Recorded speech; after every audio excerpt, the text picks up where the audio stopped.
ఏ less then అంటే ఇక్కడ ఏ first ప్లేస్లో ఉంది, బి సెకండ్ ప్లేస్లో ఉంది. ఓకేనా, ఏ ఫస్ట్ ప్లేస్లో ఉంది, బి సెకండ్ ప్లేస్లో ఉంది. సమ్ టైమ్స్ మనకి బి ఫస్ట్ ప్లేస్లో కావాలనిపిస్తుంది, సమ్ టైమ్స్ బి ఫస్ట్ ప్లేస్లో కావాలనిపిస్తుంది. అప్పుడు ఏం చేస్తావు, బీని ఇలా ఫస్ట్ ప్లేస్లో రాసి ఈ సింబల్ని రివర్స్, అంటే లెస్ దెన్కి రివర్స్ ఏంటి, గ్రేటర్ దెన్, ఇలా ఇలా రాసుకోవాల్సి ఉంటుంది.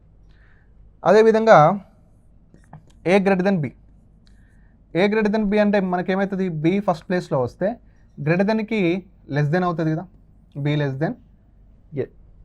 Okay, next A less than or equal to B, A less than or equal to B.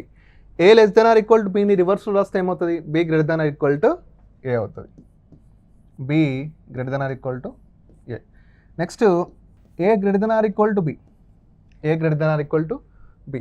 దీన్ని రివర్స్లో రాస్తే ఏమవుతుంది, B less than or equal to A అవుతుంది, B less than or equal to A. అంటే ఇచ్చినటువంటి ఎలిమెంట్స్ లేదు components కానీ వీటి యొక్క ప్లేసెస్ని చేంజ్ చేసినప్పుడు వాటి యొక్క సింబల్స్ కూడా మనకి ఈ విధంగా చేంజ్ అవుతూ ఉంటాయి.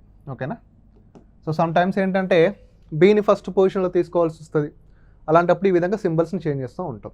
ఇక ఏ ఈక్వల్ టు బి అంటే, ఏ ఈక్వల్ టు బి అంటే ఇట్ మీన్స్ ఏ అన్నా బి అన్నా ఒకటే అన్నమాట, ఎందుకంటే ఈక్వల్ ఇచ్చాడు కాబట్టి.